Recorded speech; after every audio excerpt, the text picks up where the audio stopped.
Ladies and gentlemen, welcome back to Suited and Booted. And yes, we are not in Baronia again. I like saying that for some reason. Shout out Baronia, Shout out bro. Baronia, though. What's going on in Baronia today? I don't know. You know we're the most popping thing in Baronia? Yeah, ever. Because it's that or the Woolworths from the 80s. In its history of Baronia's existence. We are in the west of Sydney. And Jake, we just got to shout out someone for letting us use their space. Yeah, shout out to our brother Anthony here from Lightweight Athletic Club. We put out a post. We've been trying to get a studio space in Sydney for this very special podcast, very special guest, which Jerome will tell you. Anthony's been listening to our show from like day dot, been following it, a massive fan of it. So we're going to come in today for everyone as well that is tuning in. More importantly, the amount of gear that you can get off Anthony from an apparel point of view, drink bottles, hats, all this sort of stuff. It's essentially built around gym culture. You guys can get 15% off if you use the Suited and Booted discount code. That's Suited and Booted, 15% off. And it's been a big reason why we're going to be able to shoot this incredible podcast today. Man. How are they spelling Suited and Booted? All right, look, first of all, if you need me to help you, if you need me to help you do that, like, fuck, you're fucked. Is it the and sign or is it the and, a real and? And is there TV on the end? Well done. No It's a TV. fair question. Fair question. I thought you meant suited and booted, like the Yeah, actual yeah, words. no. So we'll make it with the and, A-N-D, suited and booted, no TV. No TV. Yeah. Cool. Yeah, beautiful place we're out here. Thank you again, Lightweight Athletics. Now, the reason we have come all the way to Sydney. Well, first of all, who do I have to my left? Lord Mahazi. And to my right, Number 10. I'm Jarogba, obviously. Now, to the important stuff. The reason we have come to Sydney today is, you know what's funny? I never check the TikTok DMs. Ever. Because it's always some random guy from another country asking if Rash can get him a trial. So I don't really... so I don't... Where? Somewhere. Wherever. Hi, sir, can you help me? Yeah, Stuff hi, like sir, that. can you help me? That's Someone asked on the last episode, does Rashid do life coaching? Yes. And I just want to say that we should actually implement that. Yes. So there's a message there from a James. And my eyes went fucking because we've wanted to speak about this topic for so long. We are honoured to be joined by ex-detective, ex-policeman James Cassar. Welcome, brother. How you feeling?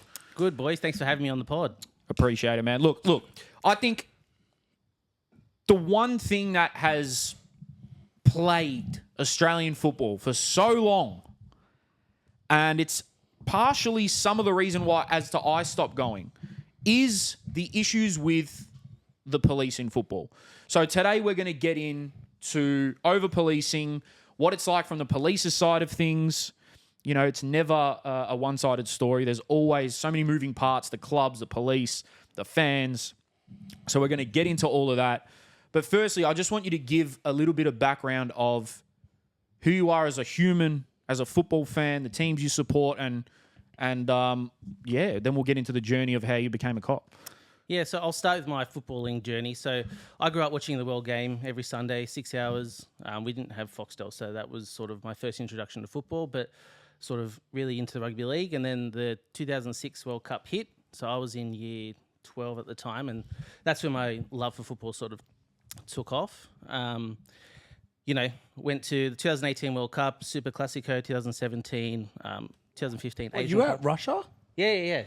Everyone says that Russia was like the best World Cup to go, one of the best World Cups to go to. It was awesome. We actually we played five-a-side against some local Russians. It got broadcast live streams. What the hell? Yeah, they picked us up. We thought we were going to get kidnapped at one point. Picked us up from the hotel, took us like to the mountains to some futsal pitch. Chechnya. I'll sit there going. So where's that ground, guys? Oh, it was just in this guy's car. He doesn't speak much English.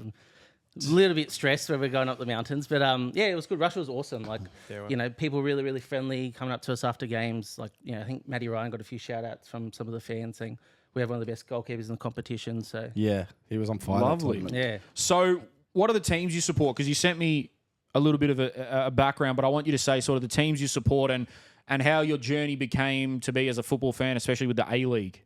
Yeah, so with the A-League, I sort of, so when I was getting into football a bit more seriously, specifically with the A-League, I sort of always kept an eye on Sydney FC, but I grew up in Western Sydney, so I never really related. And at the time, there was talks of a Western Sydney team coming in, so I just sort of said I'll keep an eye on the league as a general fan, but sort of wait until the team comes in. And then 2012, I went to the fan forums started, so I was at the fan forums for the Wanderers, became a foundation member, and that sort of kickstarted the proper journey. So when these fan forums, were you just instantly sold on the idea of Western Sydney?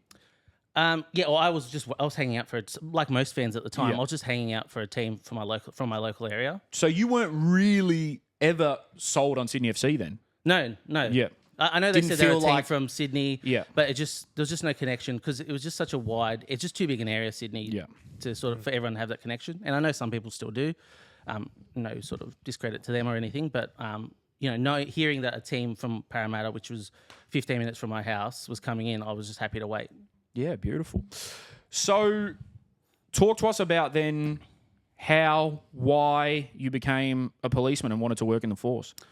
So how and why? A few reasons. I always wanted to work in the emergency services originally, so out of school.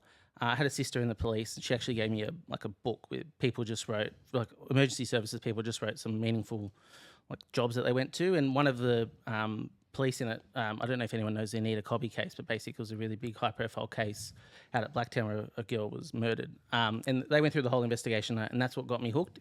So the main motivation was like stereotypical stuff, right? Help people, interesting job, all that sort of stuff like that.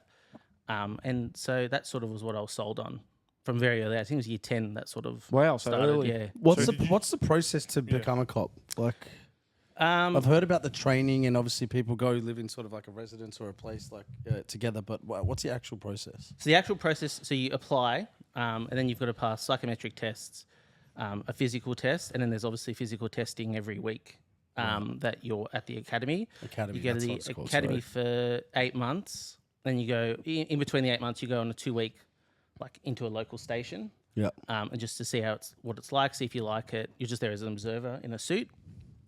And then you get posted, and then you do a uni degree at the same time. So you've got another year of long distance study just to get into uniform, and then there's further study for the detectives and things like that. You do a uni degree? What do you mean you do a uni So degree? you do at the it's same an associate degree in policing practice with Charles Sturt University. time? Oh, I didn't know that. I didn't Yeah. know. I thought it was just straight in. Can you I do the thought it big was a test? bit of shooting practice and a bit of like, are you all good? Yeah, get a badge going. So how old were you when you did that, James? I joined at 19. I think I graduated at 20. Wow. The baby. Yeah, wow, Yeah. very young. So just quickly on your career, especially in the beginning stages, we've actually never... I can't really ever say I've spoken to a cop like that to find out what they've been through and what they've gone through. Was that first year for you tough in terms of eye-opening? Yeah, as a cop? Yeah. So it is very eye-opening, especially what I've struggled with a bit being a 19-year-old is having people coming to me for relationship advice when they had a domestic with their partner or whatever. I'm sitting there You're a cop. You know what to do. Yeah, Hey, wait, honestly, it do happens. you get treated like the rook in the sense of when we're going into the like a change room with a professional soccer team? Is there like the hierarchy? the hierarchy of just Yeah, so earning every your shit stripes? job you get. So if there's a dead body and you have to search it and stuff, the rookie always does it. Okay, things like well, that. maybe, rookie maybe, does maybe, it. maybe it's a bit different to ours. Ours is picking up the balls and cleaning some boots.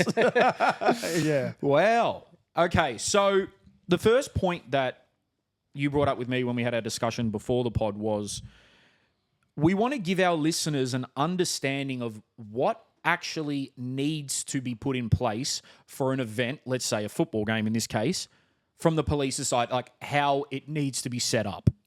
Yes. So talk us through the basics of, how many police are required for certain games. It could be different locations that they're at. I don't know. Give us sort of the basic breakdown. So a few things. You need a traffic management. Every event is a traffic management act plan. So what that is, we're going to shut this road. We're going to, this is for the say RBB's march. They plan that out. If there's no march, we're going to shut these roads to get everyone out of the stadium, in the stadium, things like that. Then you need a pedestrian plan. So basically, block off these exits, funnel these people through here, etc. And then the amount of police required is based, they use analytical data. So they look at X amount of arrests. This is how they justify the large amount of police at the games, which I'll go into. Yeah, I was going to say, I'll go okay, into. yeah. Cannot rightio. wait to hear it. Yeah, okay. Okay. And for the record, I don't necessarily agree with the policing presence at games, but so they'll look at things like statistics and do risk assessments, that's very subjective. So say a Sydney derby would be it'll have a higher risk versus say a Macarthur versus Central Coast Mariners game, for example. There won't be any risk at that. Yeah. Yeah. Maybe on the football field. So that's how that's sort of formulated, and then that's what determines how many police, what types of police. So whether it's the Riot squad, they have like a part-time Riot squad too, or just your general police officers. Now I should say I have wanted to say this because this has been like a bugbear of mine that people don't realise it. Every police officer at that game pretty much is paid time and a half, so they're all there on their day off, and that's paid by the clubs. So that's not covered by. So how it works is. The police will charge, say, the clubs a certain amount of money, and then they'll keep a bit, and then they'll pay everyone time and a half. So sorry to cut you off, Jakey. No, it's basically, to me, in, sort of WOG terms, whatever, we'll say that, weekend cashies. Essentially, yeah. So you can actually, some people do it every day off. They earn an extra 50 grand. A what? So some people do it every day off. Like every day off, they'll put in for Easter show, AFL, NRL, whatever, and they can. So they always get double pay, essentially, or like a pay pretty and a much. half. He said they can earn an extra 50 grand. Depends how much you work, but yeah. That's insane. Wow. So the clubs are paying, The clubs are paying it, not the cops. So the clubs pay the actual, not like the force, but the people that, does it go directly to them, or does it go to like a branch? Yeah, so it goes to a branch in the force. Yeah. So when you receive your paycheck, it's the same. It's just you worked 1.5. They just treat it like overtime. Yep. So it looks the same, comes from the same place and everything. But where the actual money originates comes from the clubs, and that's paid to the police. Now, well, you're going to say something? I was just going to say, does events fall under all the same banner, or is sporting events slightly different than music events? Slightly different than? Is there nuances between the sports as well, or is it kind of a? Each game is actually treated differently. So in terms of, they don't go there necessarily with the attitude of this is a music event. Like they'll use previous music events as a blueprint. But in terms of how the police response required and everything like that, that sort of, they just sort of do it the same and tweak it. So for example, at a music event, you're probably more likely to have drug dogs there. Whereas you probably won't have that at the football game because it's not really relevant. But then you'll have, riot police or whatever. Yeah. So I want to get into the nitty gritty straight away, which is the culture clash of football fans and police. It's been a thing since football started. Yeah. And it was bound to happen here because I feel like in every country that has football, that has active groups, there's going to be problems with the cops. It's bread and butter at this point.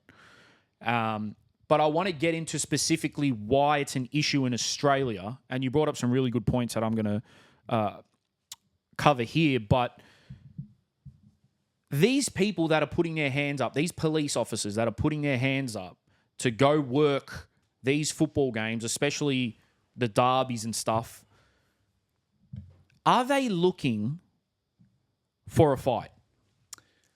Yes and no, right? So I'll go into let me go into a bit of history and that'll explain a bit more of my answer. Yep. So the history is the police have a culture. So the only way I can explain the culture for people to relate to is think of your stereotypical AFL, NRL fan who doesn't really know much about football, and that's the culture, right? So that some people will probably call it like that bogan culture. Yep. Probably a bit extreme, but it's probably from that. Now, the reason for that, going back to like the 70s, it was traditionally just white, over 6 foot males in the police. That's all they recruited. If you weren't white or over 6 foot, your application got rejected. So that culture's festered for like 40 years, 70s, 80s, 90s, and that's when it started to change. So it's deep-rooted. Deep-rooted. And like at a higher level, and they have done things to try and change it in fairness to them, but it just sort of gets water off a duck's back. So if you don't buy into that culture, you in your career you're going to struggle. So I worked with a guy who played, and he wasn't a huge football fan, but he played football on the weekend with his mates. He was in his like 40s, and I remember hearing someone say to him once, "Oh, what are you playing the soccer for?" And then he got really like defensive and scared. He's like, "Oh, I just play because that's what my missus lets me do, and it's just so I can see my mates." Like he had to justify it. If he was playing cricket, that wouldn't even be in a question. So that's like the sort of culture that you're dealing with. Wow. Yeah. So, sorry, you said that was up until 1970. It was pretty much like from, that. roughly from like the 70s, 60s, 70s until the 90s, I think it's when it started to change. From then till the 90s. Yeah. So so that culture is still obviously still there, right? Yeah. It's still there Yeah. because it's quite recent. So back to your original question now, Jerome, is are police looking for a fight? Some are. So if you see ones in uniform, I can tell you now, they're going to be more aggressive. If they're the full-time riot team, that's just all they do. They'll go there and, quote-unquote, break up riots or large-scale things. They're highly aggressive.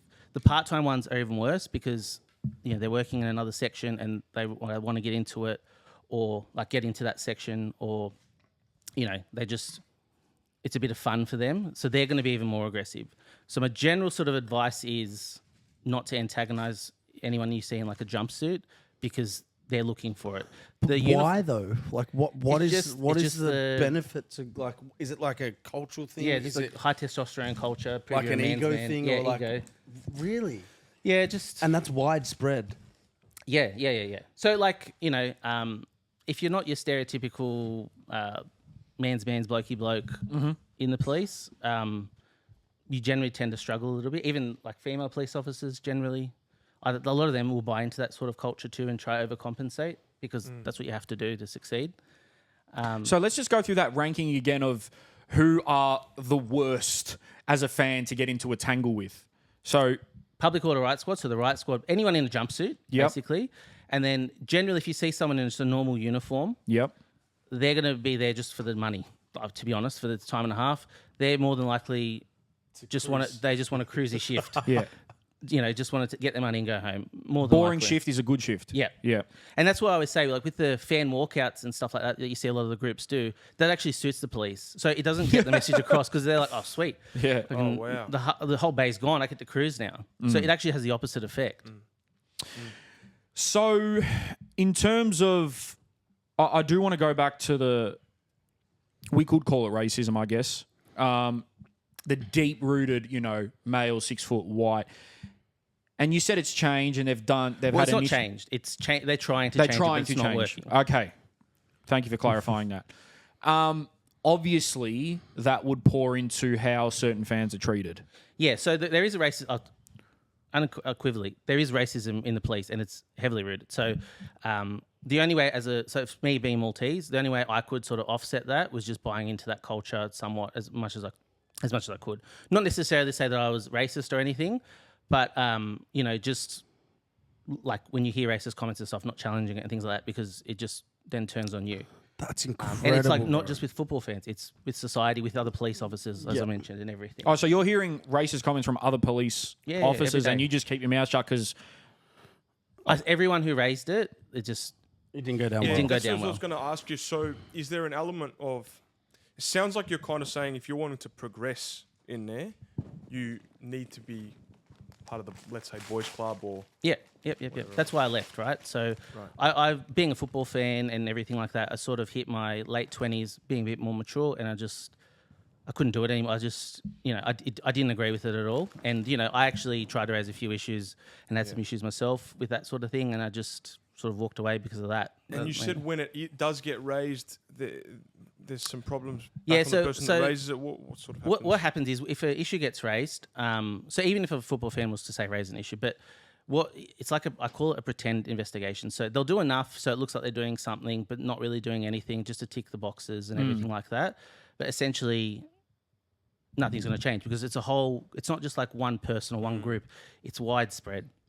And I do want to say there are some really good police officers that aren't like that. Like I don't want to be, everyone to think that the whole force is like that. But even the ones that aren't like that sometimes have to sort of turn a blind eye to it for their own preservation. just to clarify, you never worked any of the football games. No, I was normally at them. You were just at them as a fan. Yeah. Okay. So, I saw things. So, as a fan, even 2015 Asian Cup. How do you feel sitting in the stands as a cop and then seeing other fans get mistreated by cops? Like, how does that make you feel? Is that a weird place to be? Yeah, it's very frustrating. So, and that's part of the reason I'm on this pod is because I have all this information that I've just wanted to help people with. Of course. But I've never had a vessel to get it out to everyone. So, it was my whole career. Every time I was at a football game and I saw things like that, I felt very conflicted because on one hand I've got bills to pay, so I've got a job to look after. But then I'm very passionate about football, and morally I saw a lot of it was wrong. Look, some of the things I saw were justified, absolutely. And I don't want to sit here and pretend that football fans are 100%. They're not innocent angels all the time. Angels, yeah. But like I saw things at the 2015 Asian Cup where there were some Iraqi fans banging drums out front of Sydney Olympic Park, and then they just got pushed and not bashed, but just pushed and moved on out of the train station for no reason other than dancing.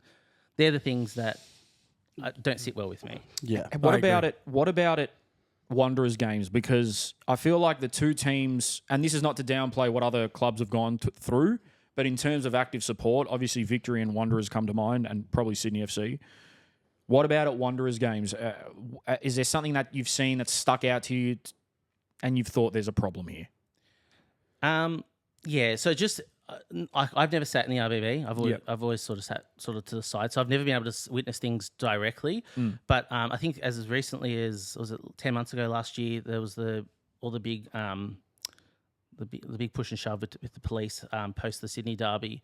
So that's probably the worst one that I saw, because I saw like kids getting pushed, manhandled. I'm sitting there going, well, that kid's done nothing. Like, so with the police, your force is going to be proportionate to who it is. Like, if it's a kid, you shouldn't be belting them. You should.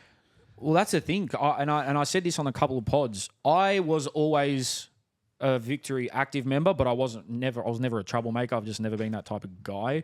And if trouble did go down, I'd sort of step back. I wasn't really about that life. But there was one time where there were troubles in the Northern Terrace, and just because I was sat near them or in that vicinity, I tried to just move away, and a cop grabbed my arm and said, "Don't you fucking go anywhere." And I said, I'm shitting myself. I'm like 17, 18.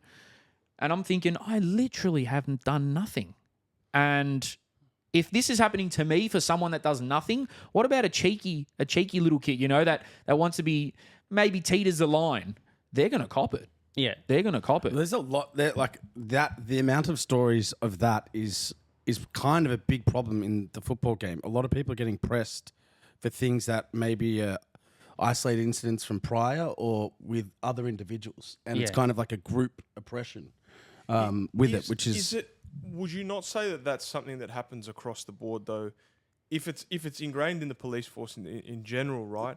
Then that should be happening really at AFL games. It should be happening at rugby games. It should be happening at music events. But it doesn't. But are you saying it's kind of a bit more extreme at football, at soccer? Right? So those sports, AFL and rugby league, very integrated into the police. So I'll give you an example. They have their own police rugby league competition where police stations play against each other. So you just get anyone in that police station, they play like every Saturday. At their presentation, so like they'll do a detective presentation, they'll get a guest NRL player, someone like Ray Hadley is an MC who's like a big NRL commentator for people out of state. Like, it's just ingrained. A lot of the referees in the rugby league, I don't know about AFL, they're actually ex-cops. So like, there's already this connection, brotherhood, sort of to the sport almost. And we don't need that. So, and that's one of the things I've always sort of thought is from the APL's point of view, is that something they should be sponsoring police charities, they do this thing called the police games. Football's played in that. Getting involved in that sort of stuff just to try and integrate into it as well. Do you think, though, I fully get that and I fully understand why that would be beneficial. Do you think, though, if I'm an active fan who's being treated like shit by the cops, and look, maybe I've done some stuff that I shouldn't have done, but if I feel like I've been treated too harshly, would I look at that and think, no, I don't want the APL to buddy up with the cops. I want as little police presence as possible. What do you have to say to someone with that mindset? So it's like any industry. It's all about relationships. So it doesn't sit well with me either, but there's no real alternative to changing the mindset of the police, right? We can't change the culture. We don't have control over that. The only other thing you can do is just try and give the police a bit more of a positive outlook towards football. Yeah. You know, How would you suggest we do that? Because we spoke about this the other day around the fans, the police, the APL, the people in charge getting together, and it seems like there's a lack of leadership or a lack of drive to actually promote this into a better direction. So easiest way to do it is a lot of companies. So I know Meta, Facebook do it, Uber. They hire an ex-cop police liaison officer. So my biggest thing always has been if the APL just hired an ex-cop, whether it's someone like me or an ex-person, they have a whole event section. And someone from that, they can challenge the police on police presence and stuff, and ask for they'll have a bit more knowledge on how to challenge them on things like that. So challenge them with data. Give me the data of the rugby, like how many arrests did you do in a rugby league game at Parramatta across the season, and then we'll look at a Wanderers game. Well, the arrest is simple. Why isn't the police respond? Like things like that. So you can kind of keep them accountable for, for this action's way more extreme than where you had here. Why? Like and yeah, stuff absolutely. like that. They will try the police in general, and even in your daily interactions with them, if they can sort of bullshit their way through something, they will. If it's making their life easier, or just the way things are done. So that's how you affect change, right? Is challenging them. Even from a fan's point of view, if you feel like say in Jerome, in your circumstance, you could go challenge it at court if you got arrested, and then seek costs. So what that is if you're found innocent and you're wrongfully charged, that the police will actually have to pay your court costs. Oh, yeah. Right. Speak to you can get it looked at, reviewed by the ombudsman. Each state has a police ombudsman. And basically they can do an independent review, look at all the evidence and things like that. So, let's do a scenario. Someone rips a flare, they look like me, and the cop just comes up and grabs me, and I'm like, I didn't do it. He's like, nah, I got you. Mm-hmm. I can take that to my local branch or whatever area it's in, and I can fight that. And if I am found not guilty, everything's paid for, court fees. So the court has to agree. So you'd get your legal representation to go, Right. Jerome didn't do this. If he's found innocent, we're seeking court costs. Sorry to cut you off. Do you think it's too much effort?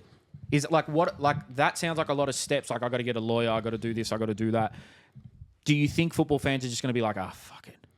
Yeah, I do, but then nothing's going to change. That's true. And that's why I say, if you don't want to do that, you can go to the ombudsman and say, I was wrongfully, and they'll review it. What's an ombudsman? So an ombudsman is like Why did you say it like that? I don't know. What ombudsman? He said it so differently, and then you've said it like it's a hard word to say. Ombudsman. ombudsman. What is it? So it's like they're independent. I think in New South Wales it's called something different now. It might be a Police Integrity Commission. But basically what they are, they're a government governing body. So they're like a regulator almost for the police. They'll do things like day to day, they'll just do spot checks on investigations in terms of, are you storing all this evidence correctly? Things like that. But they basically keep the police accountable. Not many people know about it. And so if there's an issue with the police, they don't do everything, but they might just refer it to the local branch. But if they see a bit of a pattern of behaviour, they're more likely to take it on. So you can just say, I was ejected, and then the police will have to come up with the evidence. Why was Jerome ejected? Do you think... sorry, Rush. Do you think the people that are making these arrests, the cops that are making these arrests, and even their bosses and stuff, do they even want to deal with... Like, are police officers really being held accountable? Because I feel like it's been happening for so long in the league, and yeah, I'm sure there are some officers that have been held accountable and been. What even happened? Suspended? What happens? Yeah, so you can get suspended. So like in this circumstance, I'll be honest, on a one-off, they probably won't get suspended. But how the police works is they're governed by two things: media and money. So if they're paying constantly court costs, that's something that will make them go, hang on, we're bleeding money here. Every time we arrest someone at a football game, they're challenging it and we're losing. Then let's start looking at why. Like that's what their motivation is. The counter to that is the media, when they see football fans in the face of police, because obviously it's edited, and then getting arrested, the general... Hold on, let's go back to that. Edited. What do you mean edited? Or by the media, right? Oh, okay. So you mean it's made to look as violent as possible? Yeah. You watch Channel 7 and Channel 9 News. Every football fan knows that. So, but the general public does not know that. So then they go, wow, the police made 15 arrests at the Sydney Derby. The police are doing a really good job. Justifies why we have a stronger policing presence. That's why it's very important we don't antagonise police. That's, I love flares. Safe smoke's a better option because it helps us with that stuff. Are they illegal? Yeah. They are. Yeah. Okay. What's to go with safe smoke stuff? Like, Yeah, so safe smoke, it's equivalent. You see the fireworks on the field. Yeah. It's equivalent to that. It needs all the approvals and everything. Yeah. Still, but it's approved by the police, the stadium, the club. so essentially, you could have basically a flare, but it's a designated person that's holding it in a certain area at a certain time. Yeah. So I don't know too much about the safe smoke itself. I think it's a bit different to a flare. I think it's a different compound or whatever. But Chemicals or whatever. Yeah. But it's like a certain person. I think they even say, "Oh, we're going to do it at minute 80 or whatever." Yeah. The flare, like it's a lot more. Yeah, I want to regimented. reiterate. I did say this last week, guys. No more flares, no more illegal flares, because it kind of stuffs up every step forward that we make. Then that one thing, It costs the and then clubs.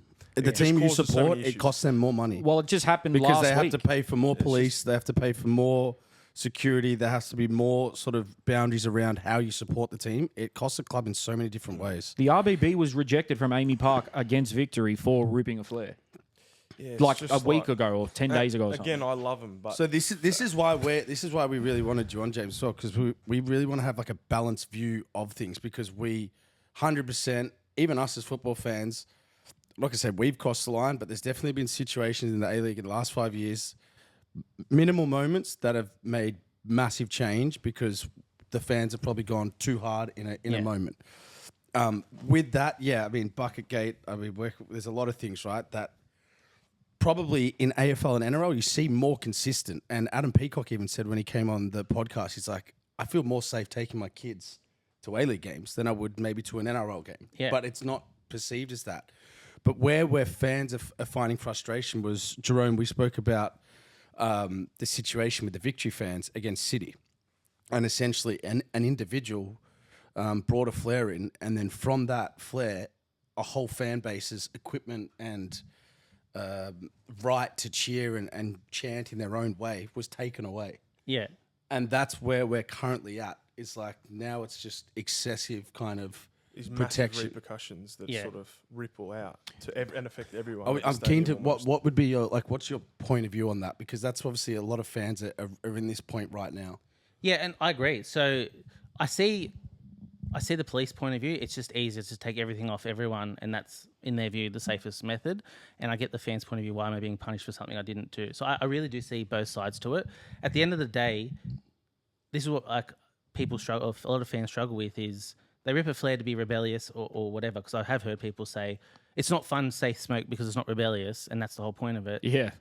And Because if you say to someone, yeah, you can rip flares, but it's at the 82nd minute and only this person can do it, and it's one flare, and they're going to be like, what the fuck? Yeah. Like, they're going to be Let's like, take him out. I want to rip the flare. yeah. That's Like, worse. that's not not more football, dangerous. you know? So I get it, but then it plays right into the police's hands in Exactly. justifying all that other behaviour. So, it shouldn't be, but it is. This is just the reality. Football fans have a responsibility at the moment to try and contribute to fixing the policing relationship too. It's not just on the clubs and it's not just on the police. We're the ones who want the change, so we really have to advocate and make it harder for the police to have these responses. Yeah, because look, again, going back to what I said, I was never really targeted too harshly per se myself, but because it affected the terrace as a whole, the atmosphere went down, and then I stopped going. Yeah. And being an active fan, I still go to games, but I used to never miss a home game. Yeah. And it was because I was going to be involved in such a brilliant atmosphere, but I feel like it went downhill and it never recovered. But when would you say, as a fan, was the turning point of, oh, we're going to clamp down now as cops? Because I feel like from the start of the A-League to maybe like 2013, 14, people doing whatever they wanted. Yeah. Now, people were getting obviously banned and stuff, but then one person would get banned and then another one would come in, do the same thing. He'd get banned, and it'd just be a cycle. And it'd still be flares, it'd still be drums, it'd still be marches. When would you say is a turning point to like, oh, the cops or the clubs, whoever, the stadiums, have turned it up a notch and been like, no. You're not doing fucking nothing. This shit's going nowhere. Yeah. Rebecca Wilson article. Right. It's a turning point. So again, back to my point about media. Wow, the police are doing such a good job. Look how many people they banned. All right, cool. The media's on board. Let's ramp it up. Let's just keep this positivity going. This is what I say. The media plays a big part in this whole interaction with the police. People don't realise. So I got 2 questions there. Yeah. Just first, I don't know about this article. What's the article? So was it 2015? I think the article came Probably out around there. Yeah, I'll double Rebecca check. Wilson, she was a journalist for the Sydney Morning Herald, I think it was, a big newspaper. And she'd named and shamed about 15 or 20 fans from the Wanderers who'd been banned, like pictures of them from Facebook and everything. It was front page article. That caused a big stir within the footballing community, and that's actually was the start of people. It's like a perfect storm. People said the Football Federation Australia at the time didn't do much to support the fans, so people said we're not coming to games anymore. On top of that, you had the increased police presence too, which turned even more people off. So it's like a big. It's just like it's literally a point in time you can point to where things started to go downhill for the. So A-League. in that scenario, she's obviously getting that information from the police, right? Well, Yeah, so I'm assuming allegedly. it's Freedom of Information Act. You can do. Okay. What would you say? You've said a few times that there's a relationship between the police and the media. What is that relationship? So the relationship isn't direct. How the media pick up a police incident, article, whatever, and anyone can do this. You can go onto the police Facebook, Twitter page, whatever, and they have a thing called significant events on the police system. What is if you have something significant, you tag it. Now the police media unit will pick up the good ones, and then they'll put it on their Facebook. Police made X amount of arrests at an A-League game because of Riot or whatever. Mm-hmm. So anyone can read that. The media pick that up, and then they start running with articles and things like that. So it's essentially a media release from the police. Now, she's probably sort of got wind of a couple of them and then just gone to through freedom of information. Once an investigation's done, anyone can apply for information on police cases. It's redacted, but enough information's there to know what's happened. And so I'm assuming what's happened is, because media do it all the time, is she's asked for, give me all the bans from the Wanderers fans from 2014, 2015 or whatever, and then turned it into an article. Well, yeah, she said here, I didn't know she passed away in 2016. I didn't even know that, but it's time for the FFA to get tough and ban RBB thugs. The only, I can't, I got to pay. You got to pay for newspapers these days on Google fucking.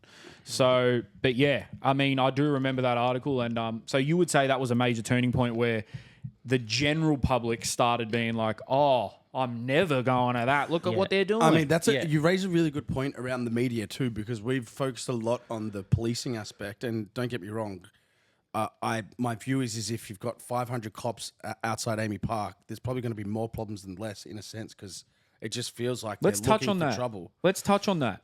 Yeah. Do you think the more cops there are raises the intensity of the atmosphere? What I'm trying to say is, sorry on that, is the tension. Yeah, that's what I mean. You're freaking more nervous walking around the ground when there's just cops everywhere looking at you, waiting for you to do something wrong, and you're not even intentionally trying to do anything wrong. So it happens to me. So I'm an ex-cop, and I know what they can and can't do, and I'll be looking at them going, like when I see them looking at me, I look right back going, what's he going to try to load me up with?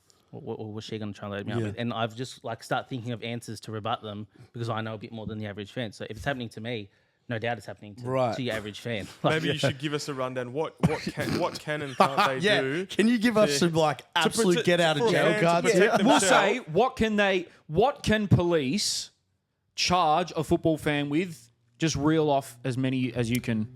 So Riot and Affray is a really easy one. So an affray is just 3 or more people in a scuffle, not even a fight, a scuffle. Assault's a little bit harder to do. They can do what's called a move on direction, which is even easier. That's not an arrest per se, but you have to leave the area for 24 hours. They go, you're being too disruptive, you can leave. And there's justifications for it. So I always say, make sure if you're ever unsure, just tell the police to list it off. What's the exact justification? And you can appeal that, and that goes back to the whole ombudsman thing, things like that. But that's just if so technically when the RBB do their march, they could give everyone a move on, technically. So you would say, as advice to the fans, get them to list why. Yeah, absolutely. Challenge them. Don't just go, they go, you got to move on. And if they say because why, people always say, "Oh, give me your badge number." You just take their name down and just go, "I'm going to challenge it." Like go, you just email the local command and just ask them to like justify it. They all wear body worn cameras now. Ask them to go, "I want you to review the footage." But did you just say that a normal RBB walk? Yeah, so They could all technically be told to move on. they get around it because the RBB get around it because it's approved by the police. But if the RBB decided, the police said, like, I think at the Unite round they weren't approved, if they just said we're doing it anyway, that's when they're justified to go in and do everything like that. So every march has to be approved by the police. Yeah. But what's the objective way that they're measuring being rowdy? It's subjective. So the Subjective test as, is, man. would a prudent person be intimidated by the behaviour? So would your little old lady walking down the street go, "Oh my God, I'm so intimidated"? An independent sort of person like that. Yeah. So that's the test. Yeah. Oh, everything's going to scare them. I walk down the street, the buddy by myself, they'd be going. They're gonna look at my beard and what's going on think- here, mate? You know, like. They're going to look at my monobrown beard and think, what the fuck's going on? Boys? Yeah, Boys? boys. Bloody hell. Yeah. Okay. Interesting. So are there any other things that, obviously a flare? Yeah, a flare. Even if you're dealing with the police, like as much as it's hard to do, super respectful. You're more likely to get away with it if you're super respectful. Yes or no, sir. As much as a bit of a wank it is. Yeah. You're more likely to actually be left in. So I see football fans all the time. As soon as they're like, "You get up," they just carry on, and then that becomes intimidating behaviour, and it justifies it more. It's like a flow-on effect. So a lot of the time, that's what like I say about those cops looking for something. Half of that's just a test. You come over here, speak to them rudely, say "arc up." Do I have to go over there if they ask me that? You don't have to, But like it's within my but they'll interest. just look for something to get you out there. I can't stand that. Swearing? Well, swearing's against the stadium policy technically. So like, there's so many technicalities, right? And the police have like they can be flexible on certain things. Like when you get pulled over, some police will give you a ticket, some won't. Yeah. They have discretion with that stuff. Yeah. So I would say just super respectful. Like speak like you're speaking to the old lady.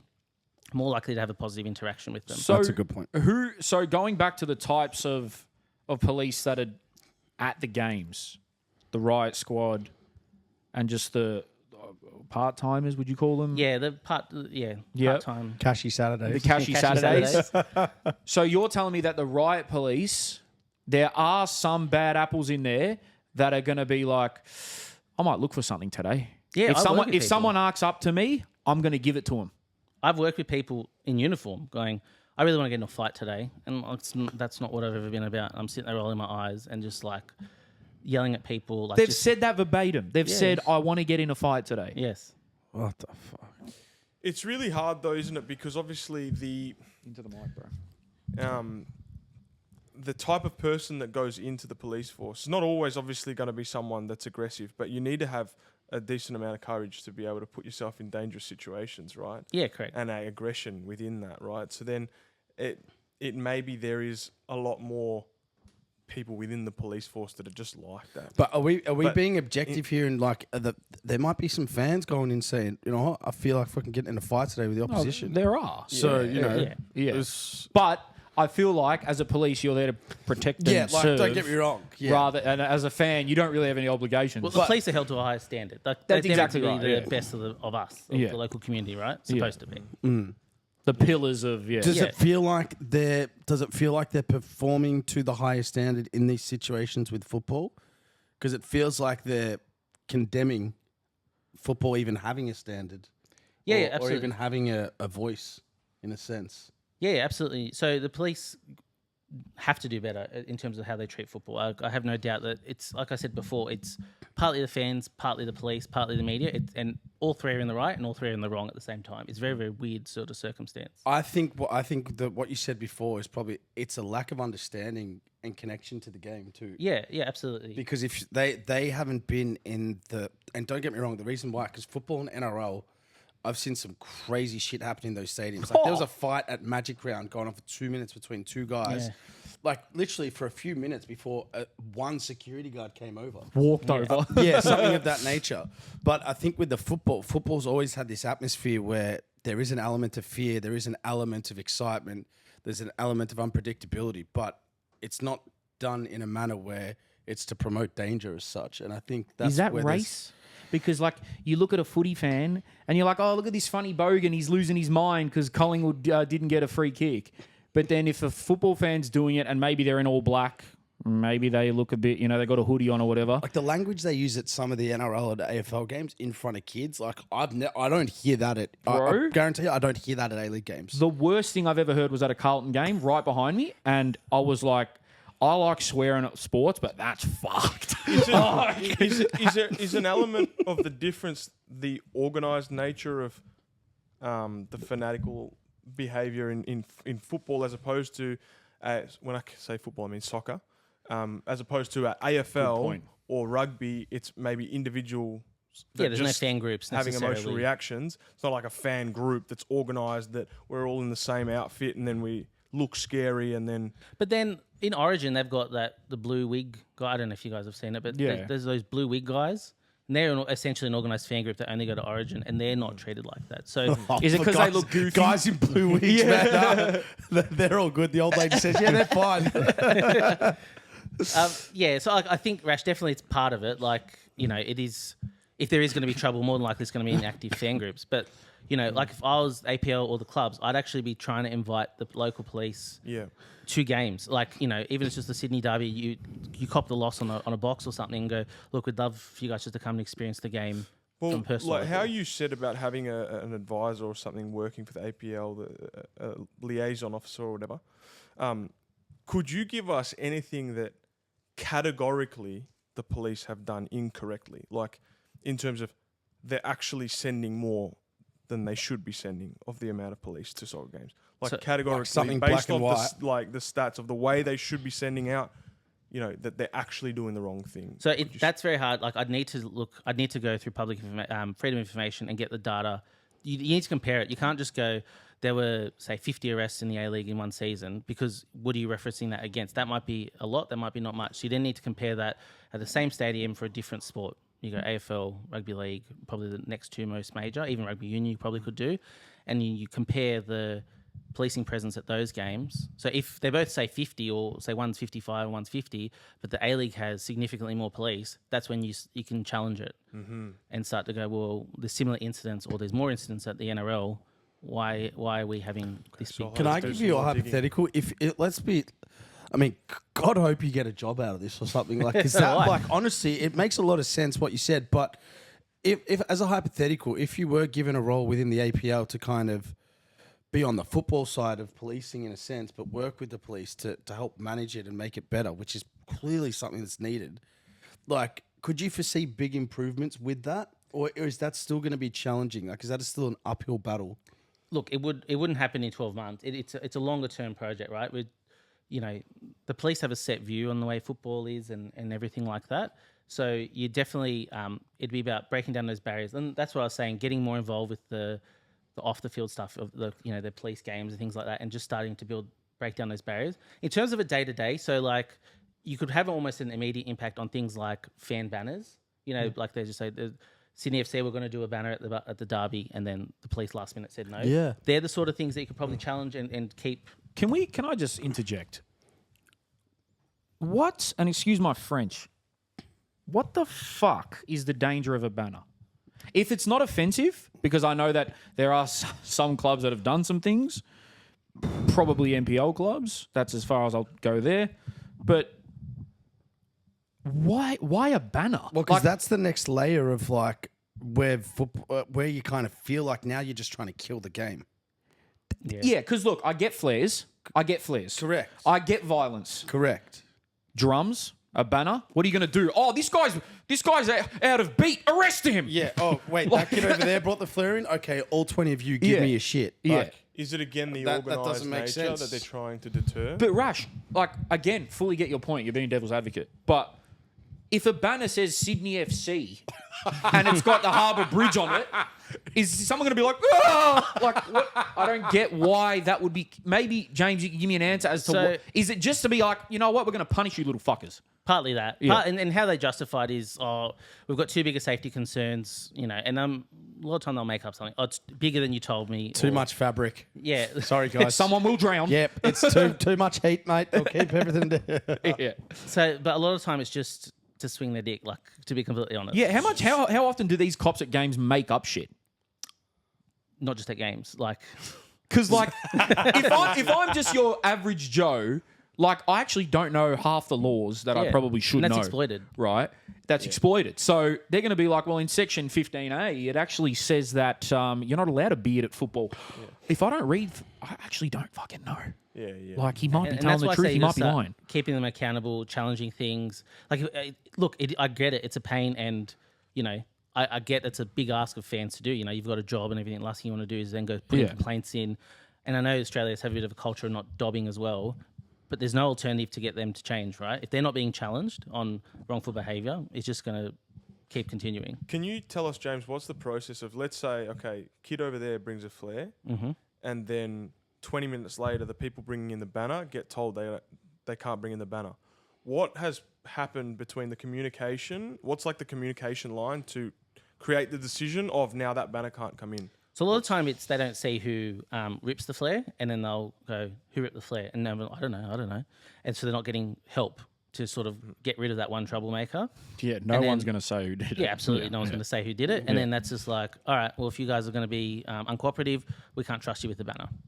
So is that just is that in terms of hierarchy, is that just all the cops that are standing along that area talking to each other? Yeah, okay, don't let anything else in anymore. No, it's Or that'll what's come from higher up. That's probably from, like, each game's different, right? So each game has a different person in charge of it and everything. So a lot of the times you'll get a lot of crossover, and that's generally when fans say, "Oh, we had a good police interaction." It's because the same police are putting in for those games, and they start to build that relationship. But it can change every game, like, because they're on overtime on the day off. So if there's someone who's a bit stricter, it's just like, oh, if they're not going to help us, we're not going to help them. Let's just tell them they can't have the banner. Isn't there the stadium like governance though as well that's in place? So like the police sometimes are enforcing like what stadium stadium rules. ownership, which is a different thing. So they could.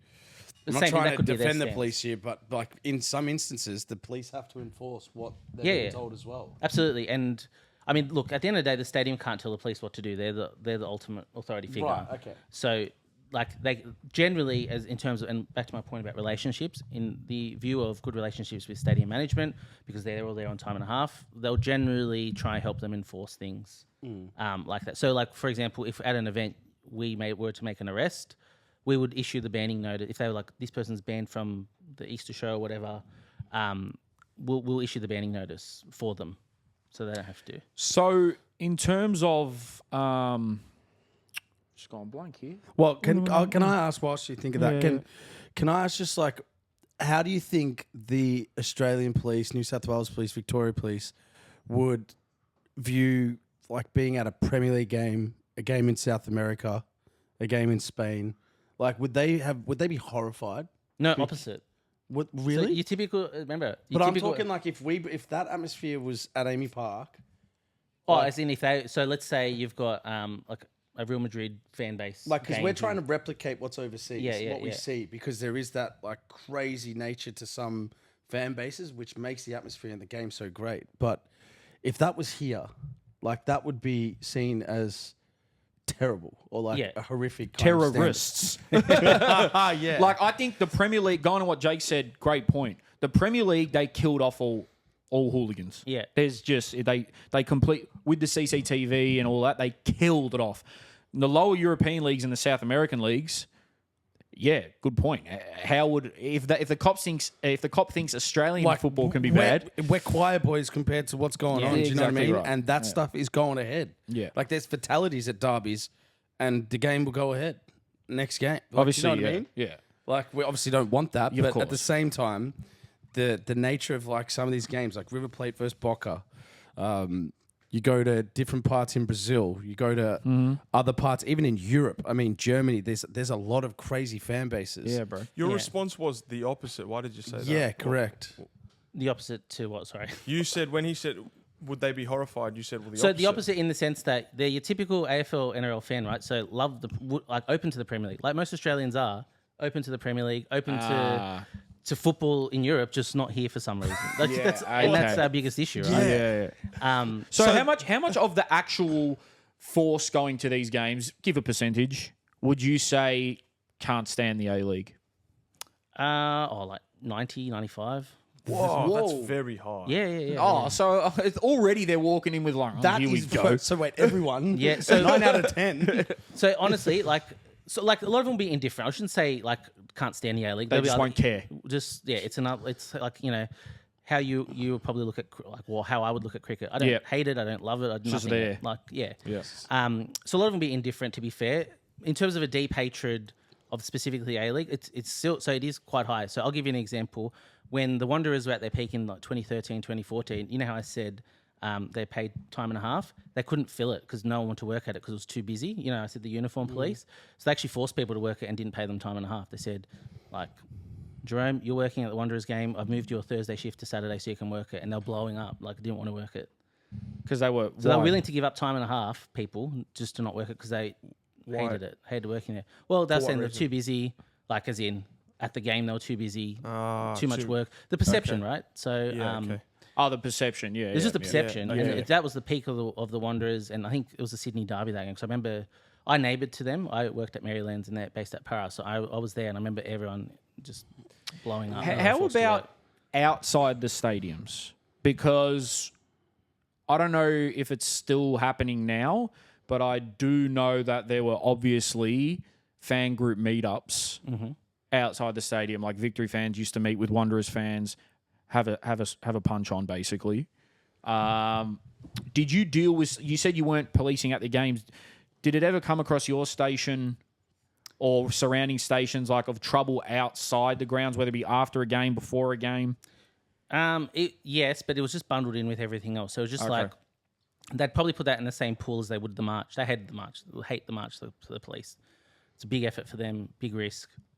And I think I remember one year a few tables in Parramatta got flipped over or something on the march, and so they just bundle in with that. So not specifically like like the Victory fans and the Wanderers fans punch on, but then when you see the media, like I think there was a clip years ago now of Wanderers fans and Victory fans fighting. Yep. That again reinforces their high media presence. So even if they miss it, but it makes the media, they'll just use that. They'll go, "Oh, we missed this. We look bad. We need to." I think as well. Like, if I'm going to be really honest, I'm all for like. Obviously, I'm an active fan, supporter, and I'm an advocate for it. But if I'm 16 years old and I see older boys causing trouble and they're respected as the cool ones or whatever, and then I see they're the ones getting in trouble, and I feel like I can do whatever I want because I got 1,000 other fans around me. It pumps up people's confidence to a point of cockiness almost, of like, we can do whatever the fuck we want. There's so many of us. How are you going to stop it? Sometimes people get too big for their boots, I think, in situations like that. I've witnessed it happen to people I know and stuff. I think just the backing, like the amount of support and interest in our local game is nowhere near there for us to behave in such a way to create more problems. Correct. Where in England, everyone loves the game anyway. Regardless. So regardless what happens, whether there's active fans allowed or not, or flares or not, everyone's going to keep going to the games. And it's going to be on the TV every week, and there's going to be a lot of popularity. Do you know what it is, Rush? And I could be wrong here, and people are going to say, oh, no, you don't know what he's talking about, whatever.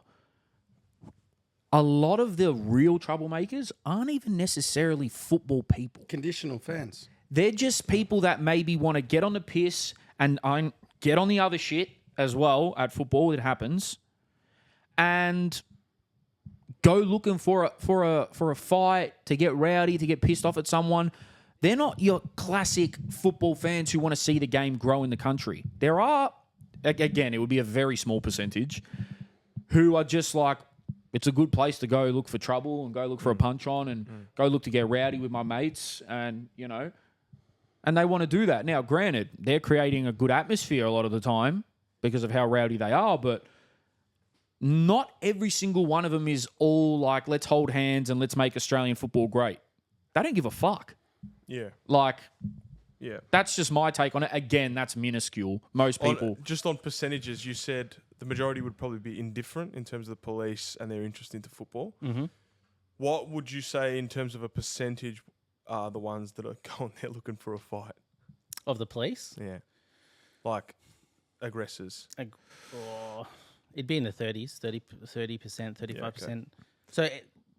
as a general rule, like I said, anyone you see in a uniform, so it changes game to game. But if you see them in overalls, odds are that they're more willing to fight and more amped up to get into a fight or just eject you or things like that. They're going to be less reasonable than just your normal uniform cop who is just there for the money. So based off what you know about certain fan bases, certain incidents happening over the period of the A-League, and based on where we're at now with the policing, because I feel like you've been spoken really well on both sides of the fence, because obviously you're a football fan, which is good on you for coming on this, because that's like quite courageous, I assume. for sure. But what's your view on like where is the police's response fair enough in your eyes, based off certain events, or is it like it's gone way too far and it's unnecessary? Like, is it a place of fear, or is it a place of like, no, we're just going to ruin you guys? So it's a bit of both. So a lot of it is just they don't have enough knowledge of the culture of football. You know, I always said like the best thing that and this will never happen, but the best thing the police could do is send a bunch of police over to Europe and see how that's policed, see how, you know, the Manchester Derby's policed and things like that, and get a bit more of a hands-on knowledge of quote unquote police who are a bit more experts in football. That had never happened because of the cost. I was going to say, does that make sense? Yeah, for money wise, they're not going to be like. Yeah, it had never happened. But that's obviously one of the things that could do that, and that's what. So is it warranted? Sometimes yes, sometimes no. It's you know, like I guess sometimes football fans don't help themselves by doing things like ripping flares. And you know, if you have like a troublemaker like you mentioned, Jerome, not pointing it out. If that person's not a football fan, you know.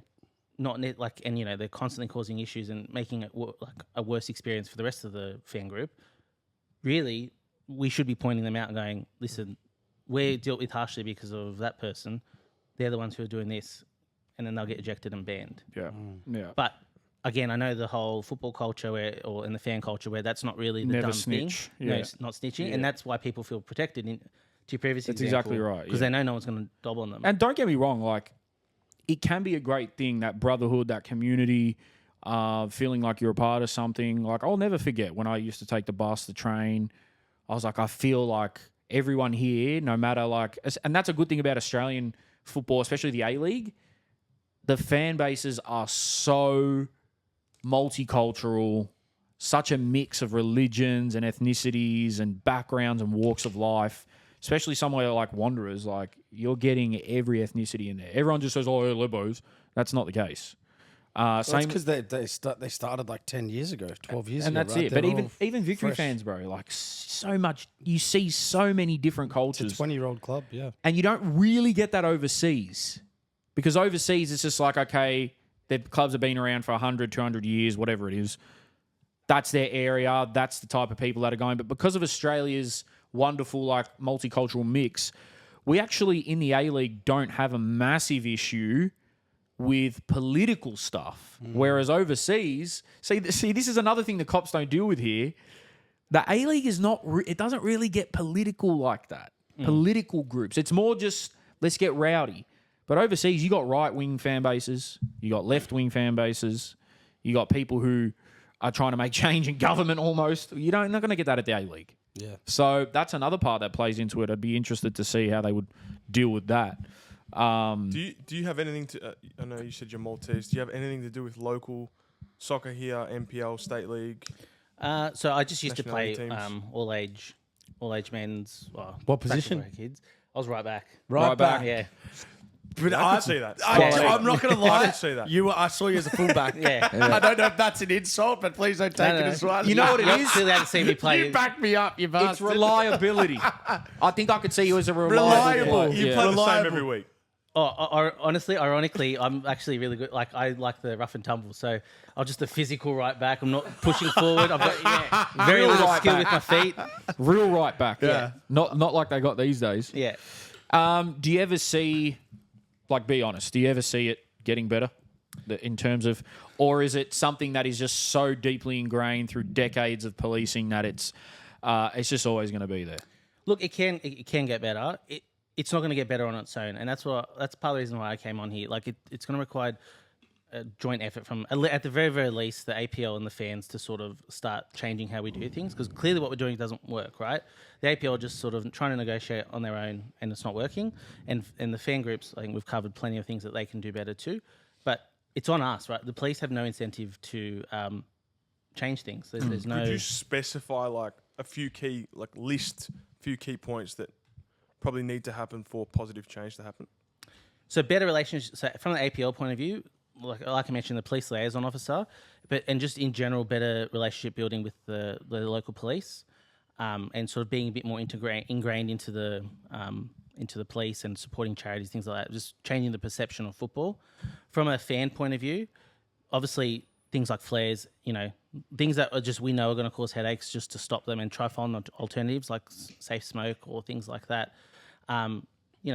Just being polite when you're interacting with police. It doesn't matter how pissed off you are, because all you're going to do is make it worse. And just seeing things through in the sense that if you are wrongly dealt with, pursuing that. So ombudsman, costs at court and things like that. Like if you do those things, if we did nothing else but those things, we would swing the pendulum back. See, you made a great point around, like, it's at the point now for football fans, if you are wrongly done, like, go at them. Yeah. Like legally. Legally, sorry. Don't hit him with a left right. I thought we just talked about not doing that. No, seriously, go at them legally, because exactly what you said, Jay, is that we actually need to make change. Like we need to throw our own. I was going to say throw some punches back, but again, that's Figuratively. metaphorically. Yeah. Like we do. We kind of need to fight back in the sense of like through the right ways and the right manners to try and emphasize some change here, because I think a unified approach of 2 years flare ban, 2 years no flares. But I also, feel like that's a very simple, easy, objective, black and white. Do we bring any flares? No. Girogs, 2 years. do you see flares in the Premier League ever? I don't. Rarely. Rarely, right? Rarely. Like, I've seen a few here and there. Might have seen one at Arsenal or Crystal Palace. I can't remember. But it's like the Premier League, man, is a full family affair. I honestly think with the flares, man, across the 20 years of the A-League, particularly at the start, flares were apparent. Hell yeah, man. Every week. So it's like, man, when you're first coming to the football and you're seeing it, it's like when you raise a dog, man. You let dogs do things when they're young that they shouldn't do, and then you try and take it away from them later. They've still got habits and things and mindsets that aren't instilled, that are still trying to mature. I remember there was an NPL final at Amy Park, and one of the fan groups shot a flare. So like a projectile, whatever the fuck you want to call it. That was like when they were like, okay, like Yeah, when we need to clamp down. So lighting them and shooting them are very different things. Like, because look, don't get me wrong. When you're under the banner and someone rips a flare, you're going to struggle to breathe. But it's fun. It's like, oh, fuck, it's chaos. It's like, oh, fuck yeah. Whatever. It's cool. How is that fun, being stuck under a banner with smoke? Because it's chaos and it eventually goes. You're not going to die. It's just like, oh, yeah, fucking, it's mad. You feel like you're a part of something. This is what I'm saying. Nearly dying. Yeah, it's just like, oh, my God. Like, you're on edge and like... It's a memory. Yeah, it's a memory. Yeah, it's an event. Yeah. Seriously. What the fuck? Like... Can you just picture him and his mates walking back to Richmond Station going, boys, that was amazing. Hell yeah. Barely able to breathe. Walking shadow box. Yeah. I split my... I actually... They see the opposition fans. How are you, boys? Yep. I told that cop to get fucked. I told him to get fucked. I definitely would never do that. I was way... But I used to go crazy. I cut open my whole shin once when Mark Milligan scored a penalty because I jumped off of the chair and I landed on the one in front and I was bleeding everywhere. He landed on the one in front. Yeah.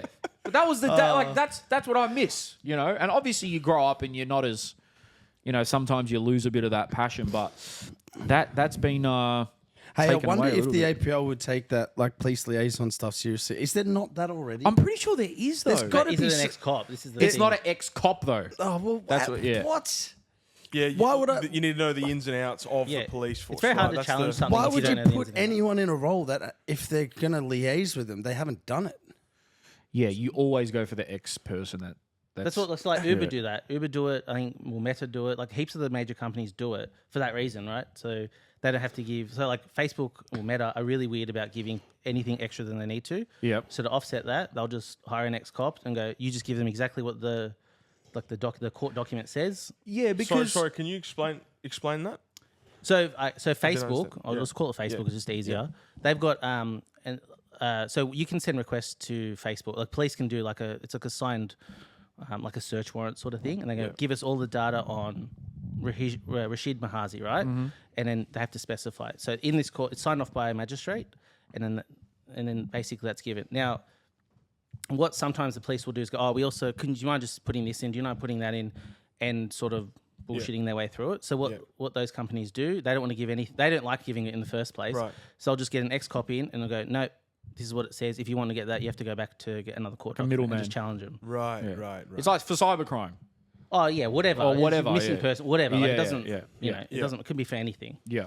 Yeah, I think, look, again, I do want to make it known that I have spoken to a fair few active fans and obviously mixed reviews, but some of the clubs and the fans actually have a good relationship in terms of who the club provides to speak to the fans.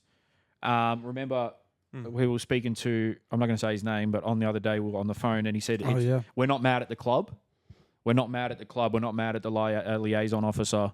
It was more so they're mad at the stadium. It was the stadium, wasn't even the police. Yeah, that's why I brought In up that before about the situation. stadium governance. stadium right? security. You made the point that the stadium have to listen to what the police Please say. say. Yeah. Well, they're the overarching authority. If they're going, it's too big a risk.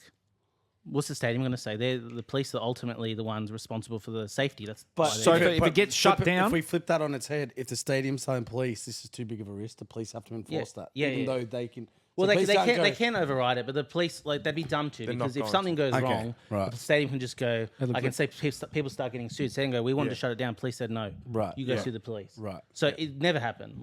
Or very rarely happened. Okay. Yeah, because... And how do they... I mean, tell us the best way you can. How do you come up with how long someone's going to get banned for? That's preset by the stadium or Right. the APL or clubs or whatever. That's preset. So the police just issue the banning notice on behalf of them. So they have no say in that. They just go. This They is can't put from- anything extra on it, or they can? No, they can't. Yeah. It's like a preset out document. Yeah. You just fill in the person's name, date of birth.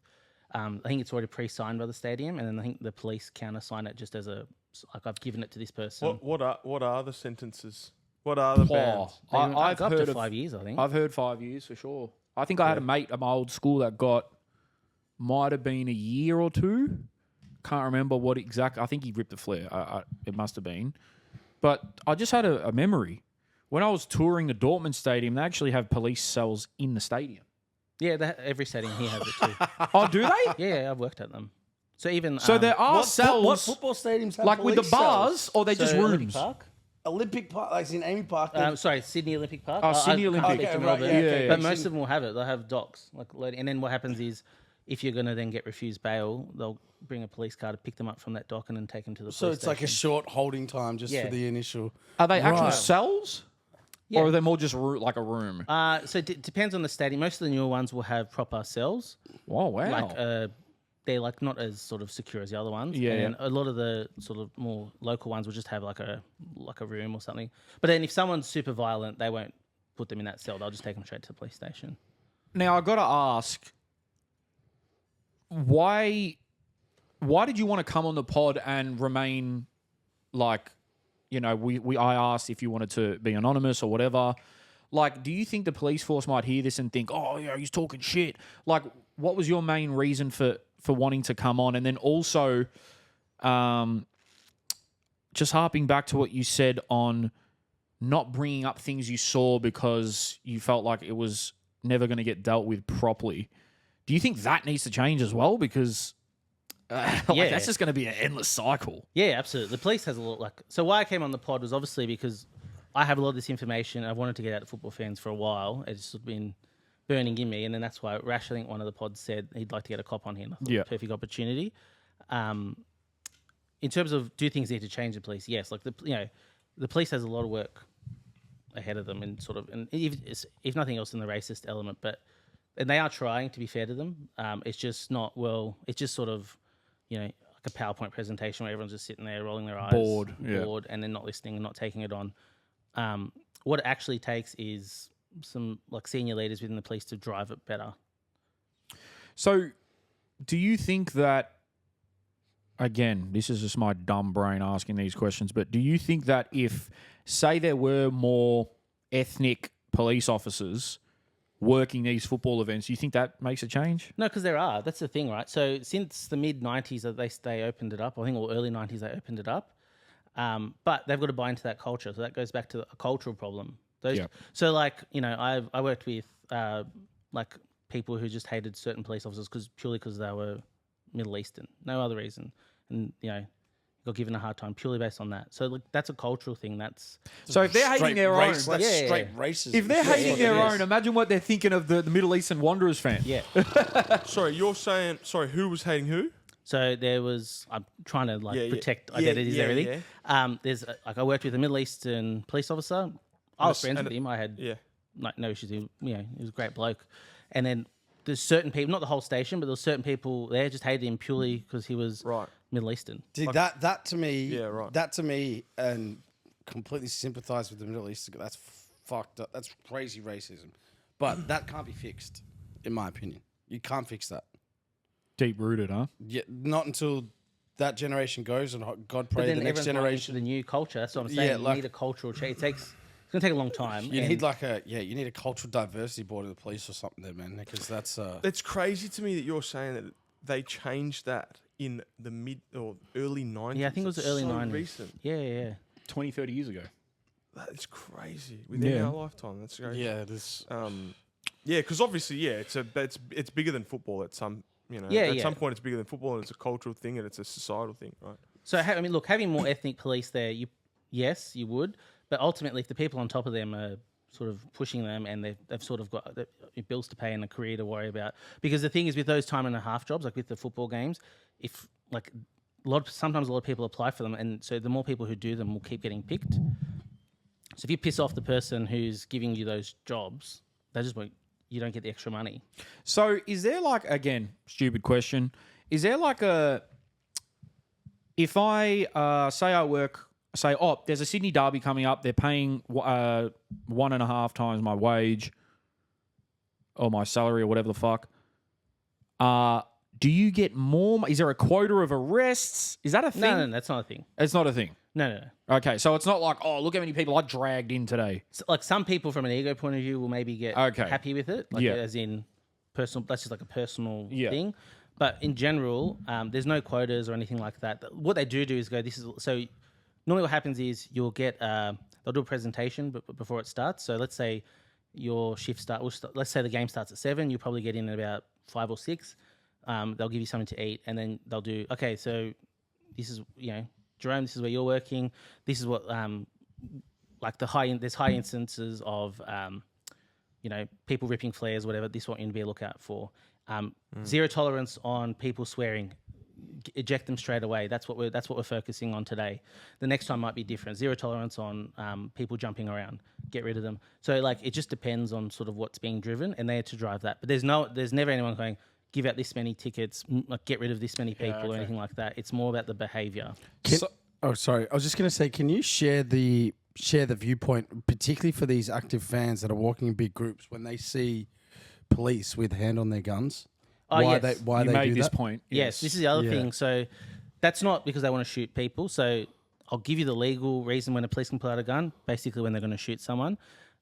Police have their hands on their guns. It's just a crowd control safety measure. So just to stop people from taking the gun out. So sometimes some people just do it to be stupid, which is very dangerous. Some people do it if, mental health or whatever, but it's just a security thing. So if someone does try to take the gun, you are taught to do that in large groups, just so they can keep the gun in the holster and then sort of fight them off or get help or whatever. Oh, that's interesting. What are the rules around using, do we say batons or batons here?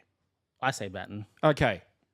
Batons. What were you naturally going to say? Batons. I think you were going to say baton. Maybe baton. You look like a baton kind of. Yeah. Do I? Okay, that's an insult. Pulling out the batons and using them. When do you decide to, I've had enough of my hands here, I'm pulling out that? Because I've seen that. And pepper spray as well, another one. So you tested the memory, but I know there's 2 definitions. I can't remember which is for which. One's if you're in danger of being overpowered. And that's why I say if you see a 10-year-old boy getting battened or pepper sprayed, that's wrong. All right. So if you're in danger of being overpowered, but this is very broad, a violent. So for the pepper spray, it's violent conflict is likely to occur. That's the legal definition. Right. So it could just be Subjective. It's subjective, Yeah, but yeah. with the same, the little old lady test, right? Yep. But if you're going in their face and screaming at them, they can go, "Oh well, I thought they were going to get violent. I'm threatened. I'm going to spray." That's why I always say that inflames. Like when you do that, it doesn't help football. It doesn't help you. It plays into their hands if they're looking for a fight. So there's this weird sort of line you've got to walk as a police officer and also as a fan of standing your ground, but also being respectful. Because if I just listen to whatever the cop... another memory came up. Someone said I was in their seat. Now, for those people that don't know, when you're in an active area, there is no allocated seats. You fucking stand wherever you... If you, especially in an away end, you stand first in best dressed. Usually the capo or the leaders will be at the front and you'll just go wherever. Like there is no, oh, sorry, you're in my seat. That doesn't happen in there. Anywhere else in the stadium, completely get it. That's my seat, move. But I was in someone's seat because it's just that game of, but then someone's in my seat, but then someone's in my seat. So I'm standing wherever. A cop got involved and they were like, if you don't fucking move, mate, no one's in their seats here. Why are you having a go at me? It's just a ripple effect. If one person's not in their seat, that a person that's meant to be there is going to go somewhere else, and then that person that was meant to be there is going to go somewhere else. That's another thing, and that ties back to the culture side of things. Yeah. Where if the cops knew that, if they understood that, look, in football active areas, no one's sitting in their allocated seats. Is it that dangerous? Not really, because unless they stampede into the stadium, there's not going to be too many people there for there to be an issue. Or they stampede into the active area. These cultural things need to be learnt because overseas it's just a known thing. Like they're not going to get the cops involved for someone being in your seat. Like they're just not going to do it. But is there a happy medium in terms of you said, okay, take a group of the cops over to Europe and see how they police the games over there, and that's probably pretty unrealistic. Do you see like a middle ground for an educational way to teach police about? So APL could fly out police from the UK or whatever to run some to review it. Bring 'em That's here. a cheaper way to do it. Yeah, right. The police have to agree to it. I can't see why they wouldn't. Like it's a free training for their police officers, right? But that would be like if I was head of the APL, that'd be one of the and looking at this, that's what I would do. I'd contact police in the UK, a couple countries to be completely honest, and go, this is how we would police a major football event. Do the police want it to be an easier experience for themselves? I know the people that aren't looking for trouble are obviously going to say yes. They're going to say, like, of course. Like, I want to stand there and do nothing. Yeah. Like, I want to think about what I'm having for dinner. But you said as well, they're looked at like heroes in the media. Yeah. They're getting paid more money to go to these games, especially if you're an aggressive type and you do want to find something. It's going to be hard when not all of the force wants to actually fix it. They're happy with how it's going. Or am I being exaggerating? Am I exaggerating? Look, if you're talking about a higher up level Yeah. of, they definitely want it to be easier. So Yeah. they, in their mind, it's an ideal world is there'll be no arrests or anything like that. Yep. Because their job's easier too. It's the issue we have with football is the ones looking for a fight. I don't know how you change someone's mindset when they... So that's very interesting. That's a good point, that the higher-ups do want it to be in... They just implement easier. it the wrong way, right? So their method doesn't work to football. It works in other sports, Yeah. but they, at a deep level, they want it to be life to be easy for them too, because it's more work for them. They've got to front the media and everything. That's an important point. That's an important point. But do they though? Because like That's the thing. You never truly know because there could be a guy at the top of the force that has the same views as the guy down there, but he's culled it a little bit because he's like, oh, I'm in a professional position here. it just feels like a different strategy to me that what surrounds the AFL and NRL versus certain that A-League ties matches. into the media point, right? Yeah. So if the media's going, oh my God, look at all this fan violence at A-League games, then they panic and go, I need to look like I'm doing something, or I need to do something. Let's just put more. That's the easiest response. Let's put more police. So if the media asks me, what are you doing about it? I've upped the police 15% for the next games. So like you said, the media have the police a little bit by the balls. Hell there, huh? Yeah, absolutely. So it works both ways. Like if you have the culture is if your arrest makes the TV, like not football related, any arrest, you get really proud of that, right? Like anyone probably would. Are there incentives for that type of big time stuff or not really? No, not really. No? Like, there's Okay. no like, if it makes the media, you don't get a bonus or anything like that. Badge of honour. Yeah. Because you got a Western Sydney fan. But they do get scared of media scrutiny because it has a flow-on effect. So the more media scrutiny something you're doing is under, the more people look at it from other sections of the police, ombudsman, things like that, and they get questions. Even the local police ministers sometimes will get involved. So to avoid that, it's the easiest thing is just to go back to the media. Well, I've upped the police presence by 15%. That should fix it. So what about doing this? Do you think this will have any influence on? I'm hoping know, this has an influence on the APL and the fans. It won't have an impact on. To be honest, there'll be probably very few cops that'll be listening to this. Yeah. Shout out to the cops that are. Yeah, shout out to the cops. Spread that it. Send it to one that you think needs to watch it. Yeah, I actually went 2 kilometers. And if you can This get might rid of, go in a group chat. if you can get me back to 12 points on my license, that'd be awesome. Can I ask you on? You mentioned about how the cost is worn by the clubs for the police presence. Yeah. Do you know the figures of what that would be costing clubs on an average game day? And let's say the horses go there. I heard they're quite expensive. Yeah.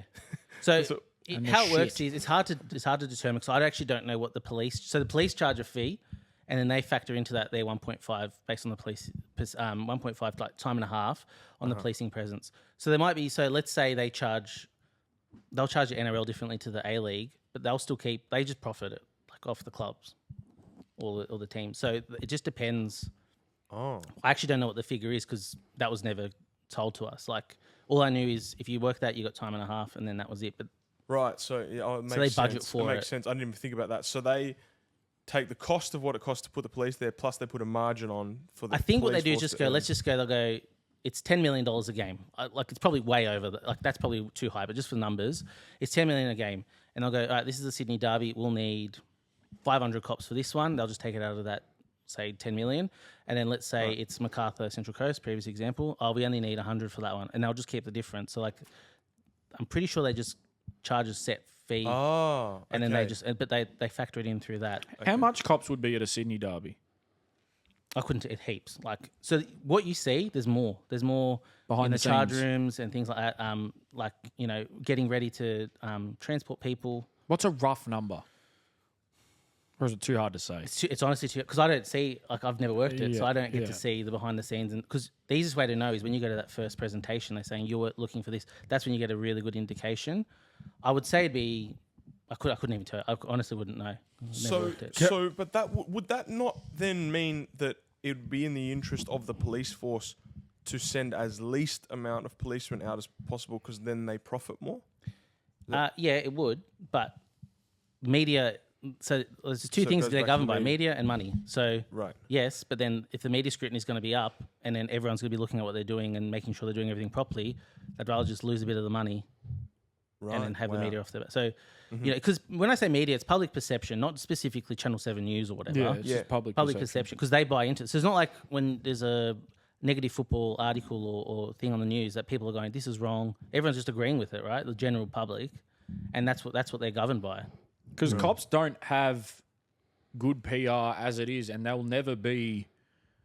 I mean, to some people they will be, but like for most people, it's like, oh, people say ACAB Yeah. or whatever, and most people, especially if you're like a leftist, you're going to be like, oh, defund the police. Like a lot of people, the police almost need to take the wins where they can in the media Yeah. for public perception. So I understand why they, even though I don't agree with their actions, obviously, they've got to take their wins in the media because everyone already thinks, nah, fuck the cops. I've got a bit of a left field one here, but what are the police horses for? Like, So they're for like usually used for riot. So they're very, very effective. If you have like two groups going at each other, you just basically put the horses through the middle of them. and they'll just stomp them. Well, they won't stomp them. People will they'll move. just- You see a big horse coming at you, you're not going to. I'll tell you what will stop that with the horse is if they drop a shit like they do in the middle of the road. that scent can change a whole. They can suburb, hire bro. me. The leaves can fall off trees with those fucking horse shits, man. They can hire me, Jack. If I don't take my lactase... Two horses and Jerome. That'll Oh, shit, it's Jerome, fuck! cut out a street With fight. Gav on his shoulders. Pino clean. yeah, Gav will be there with a Pino clean, bro. Ready to... Yeah. Man, I'm telling you, some of those horses, bro, those cops are keeping straight faces. I'm like, bro, I could faint right now. Mountains of shit. And it's got to be embarrassing, like for the cop, like when they're taking the shit, because it's like it's a fountain. Do Bro. cops get weird when people walk past and try to touch the horses? Yeah, you got to ask. They generally, so even police dogs, generally you have to ask, and generally they say no because they're the animals in like police mode. Which to me, idiot? that's stupid, bro. To Which go, idiot's going to be like, oh, let me go pat a German Shepherd police Yeah, killer yeah. dog? Well, no, the it's drug not very dogs nice. actually. The drug dogs are like spaniels and stuff. They're a bit more friendly. Oh, really? So you Okay. can like it's normally kids. yeah, but anyone going to pat them, you know, is clean, bro. yeah. Or are they? Oh, wow. Oh, Oh, surely. shit. Okay, so the horses are basically for that. So it's not for like an elevated... No, well, you can. They do use it for that, but Yeah. it's more just like, hey, the biggest thing they use for is proactive, right? No one's going to be fighting right around a horse because the horse is going to kick you. But the biggest thing is if there's actually two groups, or even if they just need to usher people in a certain direction, Yeah, you use line the the horse. horses. They do that in the UK. They'll block off, just use that as a temporary blockade, and no one's going to go up near a horse to try and go past it because you're going to get cleaned up. Yeah. Just back to significant events, you said, was it Rachel Wilson? Is that the Rebecca. Rebecca. Wilson? What did the Tom Glover incident do from what you saw to the... I wasn't in the police when the Tom Glover thing happened, but that was in Victoria too. But I imagine, like the policing presence would have been skyrocketed. I think it did. I think that's why the North Terrace didn't they disband after that Yeah. for the season. Yeah, they pretty much banned that section off. It was the most shocking yeah. thing It I've was- ever been at. Like, Yeah, It was, and Victory were bottom of the ladder. It was like a very, very dark time for that club. Does the changes, when something like that happens, do the changes isolate to the state, or does it ripple out to the other states? Like, does it affect Sydney as well? anecdotally. So it's again the perception, right? So like football, that's just football, right? So look at all the incidents at football. We're still paying for stuff that happened in the NSL, as in football's still paying for stuff that happened in the NSL, the race riots and everything like that. That's still perceived. A lot of them still were working. Like a lot of higher ups were working in the police when those clashes were happening. do you just... I'm pretty much all covered, but I got one more question, unless you guys do. Do you know of any stories, or I guess the setup of police in the lower, like the MPL or even the NSL? Because I've been to MPL games where stuff has gone down, and Even that's slightly over police, bro. Like that, there's You some would think? historical. There's some historical taste to some fixtures. I feel yeah, Preston, yeah. yeah. Well, I don't see that many cops at a suburban AFL game or Yeah, NRL no, game. it's not Just to give context to what I'm saying. Yeah, so I think that's dealt with a bit differently. That's not seen as a major event, at least in New South Wales. I don't know about Victoria. Yeah. So that's just dealt with by the local command, usually. It's a local police station. And they will just police it themselves. So they'll just go, I'll send X amount of cops to that from memory. Not super familiar with it, but... So when they do like, Sydney Football Stadium or Amy Park or whatever, are they grabbing cops from all types of branches, all different anyway, types? so anyone Anywhere? can put in. So you can be like... Oh, so I can live in Mount Druitt and do it. Yeah. It's because it's open to the whole state, right? So Right. theoretically, you could be living in Tamworth and go, I'm in Sydney that weekend, I'm going to put in for it and get it. You could take your uniform and work. So you've got people coming from... Fucking everywhere. Yeah, but like... Usually it's Sydney-based, but... Yeah, Sydney-based. But like, again, it's... Because each suburb is so different, I feel, you might get some people that have a different police force culture from one area than another. Yeah, you do. Yeah? So like Northern Beaches, for example, so that's more of an Yes. affluent suburb. Yeah. The police there deal with the public a lot more respectfully and everything than someone at Mount Druitt would. So, their approach to things is going to be different too. See, that's where it's like, how do you work with someone who's just used to being like, oh, let me rescue a cat from a tree, then full-blown gangs? Yeah. Like, yeah, that's what you're dealing with on a daily basis. So it's going to be different. But I'm cool on my end, man. Hey, shout out James, man. Thank you, James, man. Unbelievable. Appreciate it, Like, man. for everyone at home. Commend you. Yeah, Thanks for coming on, mate. seriously. Richard, do you want to maybe give some commitment? Because I was about to. Yeah, no, that was unbelievable, man. How honest and open you've been as well, and also very articulate and informative. So we thank you guys for coming down and spending the hour and a half with us. And Shout out Lightweight Athletic Club as Again, well. man. Wait, low key, man. I've actually never drank more water in my life. You've too. never drank water in your life? No, as much as this. This Oh. water bottle, like I don't drink out of water bottles either. So shout out to, as I said as well, this space. Very thankful to Anthony, who's also a listener of the show. As I said at the start of the show, you guys can get 15% off with Suited and Booted as a discount code. That's Suited and then AND Booted, no TV. All right, Suited and Booted. You get 15% off the store. We'll have a link in the bio. Yes, sir. Great, James, thank you again, man. Honestly, amazing. Like, comment, subscribe, 5 stars. Where the fuck else are you going to get an ex-cop on talking about this stuff, man? And I'll give you the answer. Nowhere. It's here. So make sure you give us 5 stars on Spotify. We love you guys. Bye.